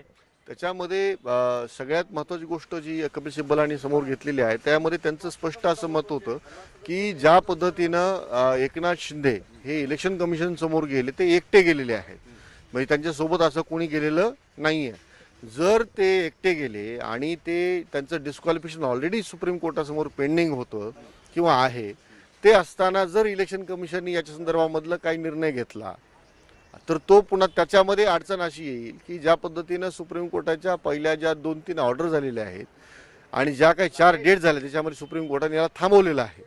या संदर्भामध्ये त्यांनी स्पष्ट केलेलं आहे कपिल सिब्बलांनी की कसल्याही परिस्थितीमध्ये इलेक्शन कमिशनला या प्रकरणामध्ये समोर जाऊ देऊ नये आणि या जे कॉन्स्टिट्यूशन बेंच आहे या बेंचने याच्यावर निर्णय घ्यावा म्हणून. अभिषेक मनु सिंघवी यांनी हाय दावा केला की आयाराम गयाराम सारखे शिंदे गटामध्ये मूळ पक्षावर दावा करणारे अनेक लोक आहेत, त्यावरती सिंघवींचं काय वक्तव्य होतं? नाही, त्याच्यामध्ये विषय असा होता की आयाराम गयाराम हा जो एक प्रकरण झालं होतं हरियाणामध्ये की एकाच दिवसामध्ये 3 वेळेस पार्ट्या बदलल्या गेल्या आणि त्यामुळे आयाराम गयाराम हा शब्दप्रयोग प्रचलित झाला. पण त्याच्यानंतर जे घटनात्मक तरतुदीमध्ये बदल केला गेला, अमेंडमेंट केल्या गेल्या आणि त्याच्यामुळे डिस्क्वालिफिकेशनचा जो आजचा जो विषय आहे ज्याच्यामध्ये आज कॉन्स्टिट्यूशन बेंच बसलेला आहे तर त्याच्यामध्ये त्यांनी हा उल्लेख फक्त त्या ह्याच्यानी केलेला आहे. घटनात पीठापुढे अभिषेक मनु सिंघवींनी मागणी केलेली आहे की प्रथम आमदारांच्या अयोग्यतेच्या संदर्भात निर्णय घ्यावा, अपात्रतेच्या संदर्भात निर्णय घ्यावा, त्यावर कसा युक्तिवाद झालेला आहे? त्यांचा युक्तिवाद आहे तो 4 मुद्द्यावर होता, परंतु त्यातला जो चौथा मुद्दा जो त्यांनी सगळ्यात महत्त्वाचा घेतलेला आहे की इलेक्शन कमिशन समोर जोपर्यंत क्वालिफाईड आणि डिस्क्वालिफाईड हा मुद्दा क्लिअर होत नाही तोपर्यंत ते तिथं पाठवलं जाऊ नये प्रकरण, कारण की ते जर पुन्हा तिथं गेलं तर त्याच्यानंतर त्याला डिसाईड कसं करता येईल आपल्याला आणि वापस त्याचा रिव्हर्सिबल ॲक्शन कशी करता येईल हा त्यांचा मुद्दा आहे. नाही, पण 10 शेड्यूलचा पुन्हा मुद्दा बेंचने म्हणजे कोर्टाने उचललेला आहे की जर 10वी अनुसूचीच्या संदर्भात जर बघितलं राजकीय पक्षाच्या अस्तित्वासंदर्भात 10वी अनुसूची काही दिशानिर्देश देत नाही, हे याचा अर्थ काय होतो? नाही, याचा अर्थ असा आहे की इलेक्शन कमिशन डिस्क्वालिफिकेशन डिसाईड करू शकत नाही आणि याचा अर्थ असाही होतो की जोपर्यंत डिस्क्वालिफिकेशन आणि क्वालिफिकेशन डिसाईड होत नाही तोपर्यंत इलेक्शन कमिशन समोर जाणं म्हणजे इट्स अ फ्युटाईल एफर्ट. आणि ही एफर्ट जी आहे ज्याच्यामध्ये योग्य गोष्टी समोर येतील की नाही ह्या पाहिल्या जायला पाहिजे. पण महत्वाचं म्हणजे जर बघितलं ज्या पद्धतीने युक्तिवाद सुरू झालेला आहे, युक्तिवादामध्ये अभिषेक मनु सिंघवीचा प्रथम मुद्दा आहे की पहिले अयोग्यतेचा निर्णय घ्यावा, आमदारांच्या पात्रतेचा निर्णय घ्यावा आणि त्याच्या आधारावरती निवडणुकीनंतर जावं. त्यामुळं आता जे काही त्यांचे आर्ग्युमेंट आहे त्या आर्ग्युमेंटला जर समराईज बघितलं गेलं आपण सामान्य भाषेमध्ये बोलायचं तर जोपर्यंत डिस्क्वालिफिकेशनचा मुद्दा जो आहे जो सुप्रीम कोर्टामध्ये सर्वप्रथम एकनाथ शिंदे स्वतः घेऊन आले, गोगावले स्वतः घेऊन आले आणि त्याच्यानंतर ज्या काही परिस्थिती उद्भवल्या आणि त्या सगळ्या गोष्टी ज्या होत गेल्या त्या फक्त डिस्क्वालिफिकेशनचा मुद्दा डिसाईड न केल्यामुळे होत गेलेल्या आहेत. आणि आता जर इलेक्शन कमिशन समोर ते पुन्हा जर तेच केलं गेलं आणि कोर्टाकडून जर परमिशन दिली गेली तर फार गोंधळ उडेल आणि हा जो सगळा प्रकरण आहे त्या प्रकरणाला व्यवस्थितरित्या बघण्याची गरज आहे असं त्यांचं म्हणणं आहे. साधारणतः किती वाजेपर्यंत सुनावणी चालण्याची शक्यता आहे, कारण की 2च्या नंतर तर रेग्युलर मॅटरची लिस्ट देण्यात आलेली आहे. त्यामुळे लंचपर्यंत हे प्रकरण चालेल, 1 वाजेपर्यंत प्रकरण चालेल आणि याच्यामध्ये कॉन्स्टिट्युशनल बेंच डिसिजन घेऊ शकतं की त्यांना ज्या गोष्टी आर्ग्युमेंट ऐकायच्या होत्या, कारण मला असं दिसतं की आजच ते सगळं कन्क्लूड करायच्या याच्या मोडमध्ये आहेत. कारण की अभिषेक मनु सिंघवींनी हे सुद्धा सांगितलं की एकनाथ शिंदे गट ज्या गटाने डिफेक्ट केलेला आहे शिवसेना पक्षाकडून त्यांना काय अधिकार आहेत आणि त्यांचे जे अधिकार आहेत ते फक्त एकाच ठिकाणी डिफेन्स आहे त्यांचा आणि तो डिफेन्स त्यांना त्यावेळेसच मिळतो ज्यावेळेस ओरिजिनल पॉलिटिकल पार्टी कुठतरी मर्ज होते तरच त्यांना त्यांचं जे आमदारकी आहे ती थांबवता येते किंवा वाचवता येते. अदरवाईज त्यांना ते आमदारकी पण वाचवता येत नाही. अशा प्रकारचं त्यांचं म्हणजे संपूर्ण जर सुनावणी जर आपण ऐकली ज्या पद्धतीने सुनावणी सुरू आहे खास करून जर बघितलं तर सध्या सुनावणीची दिशा कशी आहे? दिशा अशी आहे की आज ज्या पद्धतीनं सुप्रीम कोर्टासमोर या गोष्टी मांडल्या गेलेल्या आहेत शिवसेना पक्षाकडून, शिवसेना पक्षाचं जे काही म्हणणं आहे ते आज ते योग्य पद्धतीने सगळं समराईज करतील सर्व आणि प्रयत्न करतील की आज ते संपवण्याचा. आणि आज नाही संपलं तर मला असं वाटतं की पुन्हा आफ्टर वॅकेशन हे मॅटर येईल 11 तारखेनंतर. शक्यता वाटतं तुम्हाला, कारण 11 तारखेनंतर का उल्लेख करताय? कारण की 1 ते 9 सुप्रीम कोर्टाला सुट्ट्या असतात आणि त्याच्यानंतरच मग सुप्रीम कोर्ट फक्त 2 आठवडे फंक्शन करतंय. त्यामुळे सुप्रीम कोर्टाचं वर्कलोड जर पाहिला तुम्ही तर तो खूप मोठा असतो. त्यामध्ये खूप सारे ॲडमिशनचे मॅटर असतात, खूप काही पेंडिंग मॅटर्स असतात. त्यामुळं कॉन्स्टिट्युशन बेंच बसणं म्हणजे ते सर्व कोर्ट जे बाकीचे बसतात ते थांबलेले असतात. त्यामुळं कॉन्स्टिट्युशन बेंच हिअरिंग सुरू असताना बाकीचे सर्वच प्रोसिडिंग दुसऱ्या कोर्टासमोरच्या बंद होतात. ओके, मग सध्या जर बघितलं आपण ज्या पद्धतीने सिब्बल यांनीही वेगवेगळे दावे केलेले आहे, जर अपात्रतेचा निर्णय झाला नसेल अभिषेक म्हणूनच तो दावा केलेला आहे, यावरती शिंदे गटाचं कसं उत्तर असण्याची शक्यता आहे? शिंदे गटाच्या उत्तरासंदर्भामध्ये फक्त एकच मुद्दा त्यांच्याकडे अवेलेबल आहे आणि तो म्हणजे की आम्ही एकतर दुसऱ्या पक्षात जाऊ किंवा आमचा पक्षच आम्ही दुसऱ्या पक्षात नेऊन अलाइनमेंट करू. परंतु ते करत असताना त्यांना पहिल्यांदा त्या पक्षाचे आता मेंबर्स आहेत का नाही हा पहिले ते डिसाईड सुप्रीम कोर्टात होणं आहे. कारण की त्यांनी जे काही ऍक्शन घेतलेली आहे ती त्यावेळेस झाली असती जर त्यांनी पहिल्यांदा इलेक्शन कमिशन समोर जाऊन काही ऑर्डर घेतल्या असत्या डिफेक्ट करण्याच्या अगोदर. आणि ज्या पद्धतीनं डेप्युटी स्पीकर समोर ज्यावेळेस डिस्क्वालिफिकेशनचा मुद्दा आला आणि व्हिपनी या लोकांना डिस्क्वालिफाय करा या संदर्भातल्या गोष्टी केल्या तर त्याच दिवशी ओरिजिनल पॉलिटिकल पार्टीने या लोकांना त्याच्यातून काढून टाकलेला आहे. पण अभिषेक मनु सिंघवीने आपला युक्तिवाद करताना एक मुद्दा उपस्थित केला होता की खरा राजकीय पक्ष कोणता यावरती सुनावणी करण्याची गरज आहे. असा युक्तिवाद अभिषेक मनु सिंघवींनी का केला? अभिषेक मनु सिंघवींचा हा युक्तिवाद आहे कारण की ओरिजिनल पॉलिटिकल पार्टी हीच रिकग्नाइज असते भारतामध्ये आणि ती ओरिजिनल पॉलिटिकल पार्टी ज्यावेळेस रिकग्नाइज आहे तर तिलाच अधिकार आहेत त्या संदर्भामध्ये कारवाई करण्याची. त्यामुळे तो मुद्दा कुठेही काही जरी झालं तर तो तिथंच येणार आहे मुद्दा वापस. त्यांनी अजून एक युक्तिवाद केला की त्यांना मूळ पक्ष दुसऱ्या पक्षात समाविष्ट केला असता तरच शिंदेना एक बचावासाठी संधी मिळाली असती किंवा तसा अधिकार आला असता. या संपूर्ण युक्तिवाद करताना काय त्यांची दिशा कशी आहे की युक्तिवादामधून त्यांना काय हवं आहे? त्याच्यामध्ये अभिषेक मनु सिंघवींनी एक फार सहजपणे त्यांनी एक गोष्ट सांगितली जी की फार महत्त्वाची गोष्ट आहे की इलेक्शन सिम्बॉल म्हणजे ज्या पद्धतीनं आज हे इलेक्शन सिम्बॉल घेण्याचा प्रयत्न करत आहेत हा बेकायदेशीर प्रयत्न आहे. कारण की डिस्क्वालिफिकेशन झालं तर यांना त्या इलेक्शन कमिशन समोर जाण्याचा देखील अधिकार राहत नाही, उरत नाही.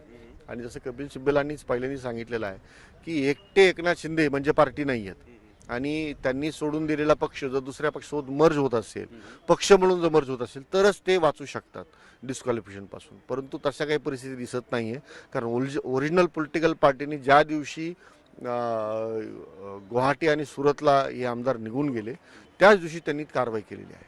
अभिषेक मनु सिंघवींनी हा युक्तिवाद केला की केंद्रीय निवडणूक आयोगाने एकनाथ शिंदे आणि त्यांच्या गटाला विचारण्याची गरज आहे, तुम्ही कोण आहात, कारण ते सध्या ते मूळ पक्षात नाही आहे, असा युक्तिवाद अभिषेक मनु सिंघवींनी केलाय. त्याच्यामध्ये त्यांचा युक्तिवादाचाच मूळ तो आहे. कारण की ज्या दिवशी चीफ व्हिपनी कारवाई करण्यासंदर्भामध्ये ॲक्शन घेतली त्याच दिवशी या लोकांचं डिस्क्वालिफिकेशन आलेलं आहे. आणि ते आलेलं असताना ओरिजिनल पॉलिटिकल पार्टीने ॲक्शन घेतलेली आहे. आणि ओरिजिनल पॉलिटिकल पार्टीच्या ॲक्शन नंतर हे पुन्हा म्हणू शकत नाही की आम्ही ओरिजिनल पॉलिटिकल पार्टी आहोत. तो एक महत्त्वाचा मुद्दा आहे. आणि पण कलम 4 काय सांगतं सिंघवींनी 10व्या अनुसूचीमध्ये 10व्या अनुसूचीमध्ये जे मुद्दे आहेत त्या मुद्द्यासंदर्भामधल्या ज्या काही कारवाया सुरू आहेत त्या सगळ्या या 1, 2, 3, 4 असे मुद्दे आहेत त्याच्यामध्ये ते येतात सगळे. कपिल सिब्बलनी हा युक्तिवाद केला की या सगळ्या लोकांनी दुसऱ्या पक्षात, कुठल्याही दुसऱ्या पक्षात जाण्याची गरज होती, तरच त्यांना मान्यता द्यायला जाऊ शकत होती. पण आता ते दुसऱ्या पक्षात नाही, त्यांचा वेगळा गट आहे. याला वेगळ्या गटात कायदेशीर मान्यता असते का? वेगळ्या गटाला रजिस्टर केलं तर मान्यता असते. ते वेगळ्या गट जरी झाले तरी ते पुन्हा तेच सांगतात की आम्हीच ओरिजिनल शिवसेना आहेत आणि आमचा धनुष्यबाण आमचाच आहे, हे त्यांचं म्हणणं आहे. पण हे सगळं म्हणणं फक्त ज्याला आपण कसलाही आधार नाही आहे, त्याला आधार फक्त कायद्याचाच आधार असला पाहिजे. आणि कायद्याचा आधार तोपर्यंत मिळणार नाही जोपर्यंत सुप्रीम कोर्ट त्यांच्या क्वालिफिकेशन बद्दल काही बोलणार नाही. म्हणजे डिस्क्वालिफिकेशन पहिल्यांदाच सेटल होण्याची गरज आहे. डिस्क्वालिफिकेशन पहिले व्हायला पाहिजे. डिस्क्वालिफिकेशन तरच आगामी सुनावणी होऊ शकते किंवा केंद्रीय निवडणूक आयोग घेऊ शकतं. बरोबर बरोबर बरोबर. एक अतिशय महत्त्वाचा मुद्दा, प्रथमतः आमदारांच्या पात्रतेचा मुद्दा निर्णय घ्यावा लागतो, तरच त्यावरती इतर मुद्द्यांवरती आणि किंवा केंद्रीय निवडणूक आयोगापुढे जाण्याची अधिकार हे शिंदे गटाला मिळू शकतात, असं स्पष्टपणे ॲडव्होकेट विशाल जोगदेव सांगतायत. स्टुडिओ. बरोबर. आणि आता वकिलांनी सांगितल्याप्रमाणे प्रशांत, आणखी एक थोडा वेळ ही सुनावणी चालेल लंचपर्यंत. आणखी ज्या कायदेतज्ञांनी अंदाज वर्तवलाय की म्हणजे आज फैसला होणार की नाही ही खरी उत्सुकता आहे की आणखी निर्णय लांबणीवरती पडतो, त्या संदर्भात काय अंदाज येतोय? नाही, ज्या पद्धतीने आपण सकाळी या संदर्भात ॲडव्होकेट राज पाटील जे सुप्रीम कोर्टातले ज्येष्ठ वकील आहेत त्यांची चर्चा केली होती, त्यावेळी त्यांनी म्हटलं होतं की आज 2 मुख्य मुद्द्यांवरती निर्णय होण्याची शक्यता आहे. एक जे 2 इंटरिम अप्लिकेशन जी दिली होती त्या इंटरिम अप्लिकेशनमध्ये म्हणण्यात आलं होतं की एक तर पोटनिवडणूक आहे, त्यामुळे तुम्ही निवडणूक चिन्हासंदर्भात निर्णय घ्यावा, आणि सोबतच मुंबई महानगरपालिकेची निवडणूक आहे, त्यामुळे आम्हाला अधिकार मिळावा केंद्रीय निवडणूक आयोगाकडे. अशा प्रकारच्या 2 इंटरिम अप्लिकेशन करण्यात आल्या होत्या. त्या अप्लिकेशनच्या आधारावरती आज सुनावणी करण्याचा निर्णय कोर्टाने घेतला होता. कारण की 30 तारखेपासून सुट्ट्या लागणार आहे कोर्टाच्या, त्याच पार्श्वभूमीवरती आज सुनावणी करण्याचा निर्णय घेतला. त्या 2 गोष्टीवरती निर्णय अपेक्षित आहे असं त्यांनी संकेत दिले होते. पण ज्या पद्धतीने सुनावणी होत आहे, कपिल सिब्बल असो किंवा अभिषेक मनु सिंघवींचे जे शिंदे गटाचे वकील आहेत त्यांनी जे दावे करताय आणि त्यासाठी कायद्याच्या तरतुदींचा उल्लेख देखील करताय, त्यावरून आतापर्यंत हे स्पष्ट सांगणं कठीण आहे की काही निर्णय येण्याची शक्यता आहे की नाही. पण ज्या पद्धतीने त्यांनी स्पष्ट केलंय की जोपर्यंत सुप्रीम कोर्ट आमदारांच्या पात्रतेचा निर्णय घेऊ शकत नाही तोपर्यंत ते केंद्रीय निवडणूक आयोगाकडे जाऊ शकत नाही, असाही एक प्रमुख मागणी त्यांची आहे आणि त्याला कायद्याचा आधार आहे असंही वकील सांगताय. त्यामुळे होऊ शकतं की प्रथमतः तो मुद्दा डिसाईड होण्याची शक्यता व्यक्त केली जात आहे. निवडणूक आयोगाचा मुद्दा देखील जे इंटरिम अप्लिकेशन करण्यात आली होती शिंदे गटाच्या वतीने, त्या इंटरिम अप्लिकेशनच्या संदर्भात काय निर्णय होतो हे साधारणतः आपल्याला 1 वाजेपर्यंत कळेल. पण या घडीला अजूनही युक्तिवाद सुरू आहे, एवढंच आपल्याला म्हणावं लागेल. बरोबर. प्रशांत, तुर्तास धन्यवाद या सगळ्या माहितीसाठी. सुप्रीम कोर्टातल्या सगळ्या घडामोडी आमच्यापर्यंत अशाच पोहोचवत राहा. त्याचसोबत न्यूज 18 लोकमतच्या स्टुडिओमधून गिरीश राव सर सुद्धा आपल्या सोबत आहेत, ज्येष्ठ कायदेतज्ञ आहेत. सर, आत्ता आपण सुप्रीम कोर्टातल्या घडामोडी तर पाहतो आहोतच, त्याचबरोबर ठाकरे गटाकडून जो युक्तिवाद करण्यात आलेला आहे की शिंदे गटातल्या म्हणजे आमदारांच्या अपात्रतेच्या मुद्द्यासंदर्भात आधी काय तो निर्णय व्हावा आणि मग पुढे, त्या संदर्भात काय वाटतं की आज तेवढ्यापुरता निर्णय तरी होईल का? नाही, मला वाटत नाही तेवढ्यापुरता निर्णय होईल. पण हे जे आहेत ना, अपात्र डिसाईड करा, हे डिस्क्वालिफिकेशन डिसाईड करा, हे सेल्फ डिफिटिंग आर्ग्युमेंट मला दिसतंय. कारण आमदार अपात्र आहे का डिस्क्वालिफाय होतो का ते फक्त स्पीकर डिसाईड करू शकतो, ते सुप्रीम कोर्ट डिसाईड नाही करू शकत. त्याच्यामुळे तो मुद्दा आहे, मग परत तो स्पीकरकडे येणार. आणि आजची परिस्थिती जर तुम्ही बघितली तर स्पीकर कोणाचा आहे? बीजेपीचा, म्हणजे आपण बघितलं तर बीजेपीचा स्पीकर आहे जो सपोर्टिंग गव्हर्नमेंट स्पीकर आहे. आणि नंतर परत जे 2 मुद्दे जे पाहिजे डिस्क्वालिफिकेशनसाठी, एक तर त्याने पक्ष सोडला पाहिजे किंवा पक्षाचा व्हीप त्याने मान्य नाही केला पाहिजे.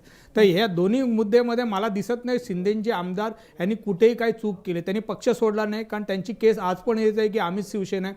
दुसरं गोष्ट व्हीप पण आम्ही कुठला मोडला नाही आहे. त्याच्यामुळे ह्या दोन्ही जर गोष्टी जर बघितलात तुम्ही तर त्यांनी कुठलाही डिस्क्वालिफिकेशनचं असं ॲक्ट केलं नाही ज्याच्यामुळे ते डिस्क्वालिफाय होतील. त्याच्यामुळे हे आर्ग्युमेंट जे चाललं आहे यांचं की डिस्क्वालिफिकेशन हा मुद्दा पहिला डिसाईड करा आणि त्याच्यानंतरच इलेक्शन कमिशनच्या कडचे जे अर्ज डिसाईड करा.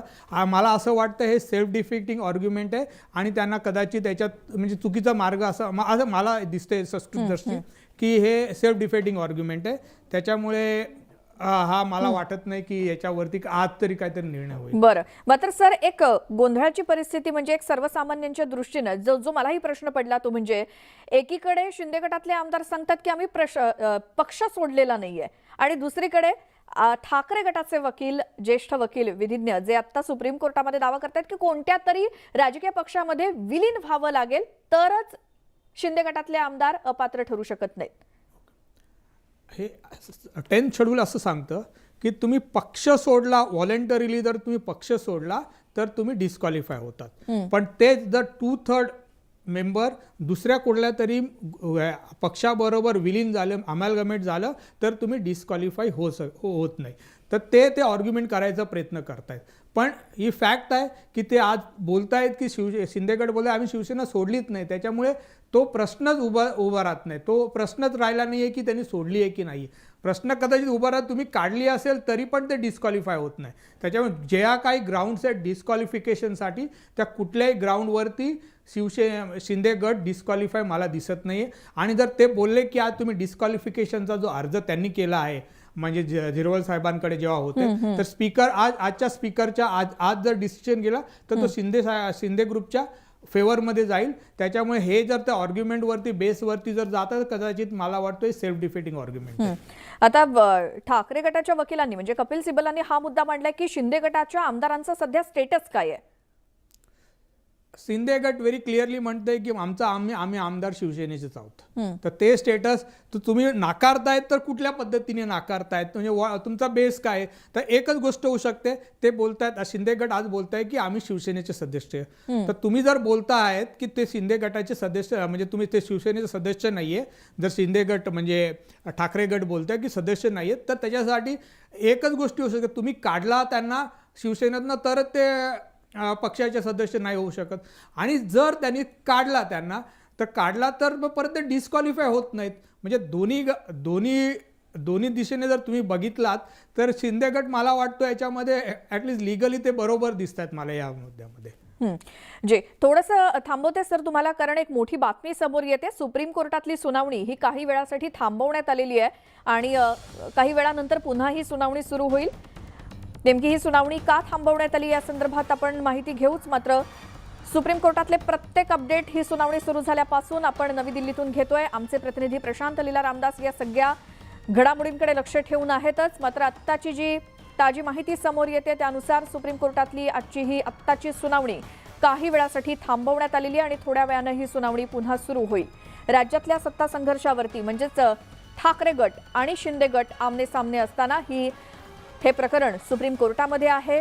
5 न्यायमूर्तींच्या घटनापीठापुढे आहे आणि ही सुनावणी आता सुप्रीम कोर्टामध्ये सुरू असताना काही वेळासाठी ही सुनावणी थांबवण्यात आली आहे आणि थोड्या वेळानं ही सुनावणी पुन्हा सुरू होईल.